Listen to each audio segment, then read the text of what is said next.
আমাকে অনেকে লেখে ফেসবুকে যে আসিফ হুজুর ঠোঁটে লিপস্টিক দেয়। আমি আল্লাহর নামে কসম করে বলছি, ওয়াল্লাহি বিল্লাহি তাল্লাহি, আমার জীবনে কখনো আল্লাহকে সাক্ষী রেখে বলছি এটা করা তো দূরের কথা, জীবনে কোনো চিন্তাতেও আনি নাই।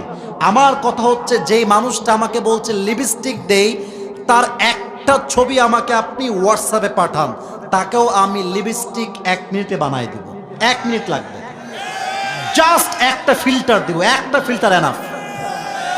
প্রিয় ভাইয়েরা, আমরা ওয়াচ করি, মিডিয়ার ভাইয়েরা এটাকে রেকর্ড করে। এখানে 2-3 জনকে আমি চিনি, আদারওয়াইজ কাউকে আমি ডাকিও নাই, কাউকে আমি চিনিও না, ওয়াল্লাহি আল্লাহর কসম।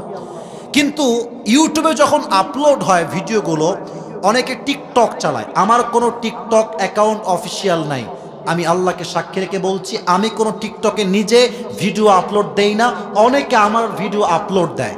এখন কথা হচ্ছে, এই ভিডিওগুলো অনেকে ডাউনলোড করে নিজের মতো অ্যাপসে নিয়ে গিয়ে শর্টকাট এডিট করে, ফিল্টার দেয় ইচ্ছা মতো। সে একই ভিডিও যেটা ইউটিউবে কোনো ফিল্টার নাই, ওটা যখন ফিল্টার দিয়ে ইনস্টাগ্রামে, রিলসে, টিকটকে আপলোড দেয়, তখন দেখলে মনে হয় আর্টিফিশিয়াল একটা ঠোঁটে কালার আছে। বাট আল্লাহর কসম করে বলছি, যে আমাকে অপবাদ দিচ্ছেন যে আসিফ হুজুর এই কাজটা করেছে, আপনি তওবা করেন, আল্লাহ আপনাকে বিচারের কাঠগড়ায় দাঁড় করাবে যুবক ভাইরা, ঠিক কিনা বল? তো আমি কখনো এগুলো নিয়ে কথা বলি না।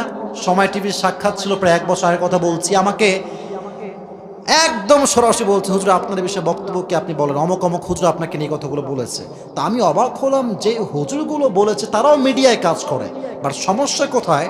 আমাদের দেশের সমস্যা হচ্ছে, একজন হুজুরকে যখন হাজার হাজার যুবকরা ভালোবাসতে শুরু করে, তখন ওই হুজুরটা সবার কাছে প্রিয় হলেও হুজুরদের কাছে সে অপ্রিয় হয়ে যায়। তারা ভাবে যে আমরা পড়লাম মাওলানা, মুফতি, মুহাদ্দিস সব পড়লাম, এই সমস্ত করেও আমাদের কোনো মানুষ ভালোবাসে না, দাম দেয় না, এরা আসছে কই থেকে? আমার উত্তর এখানে একটা কথা, ভাই আমিও আপনাকে ভালোবাসি, আল্লাহও আপনাকে ভালোবাসেন, বাট আল্লাহ সবার জন্য সবার হৃদয়ে ভালোবাসা দেয় না যুবক ভাইয়েরা, এটা গড গিফটেড লাভ। অতএব মাথায় রাখবেন একটা কথা, আপনার এলাকার যত মানুষ আপনাকে আজ থেকে মিথ্যা অপবাদ দিবে, you don't need to explain anybody, কিচ্ছু বলবেন না। যদি আল্লাহ আপনাকে সঠিক বোঝে, দুনিয়ার কে কি বুঝলো খোদার কসম দেখার সময় আমার কাছে নাই যুবক ভাইরা, ঠিক কিনা বল? নিজে ভালো তো দেশ ভালো, নিজে ভালো তো সমাজ ভালো, নিজে ভালো তো পরিবার ভালো, ঠিক কিনা বলেন?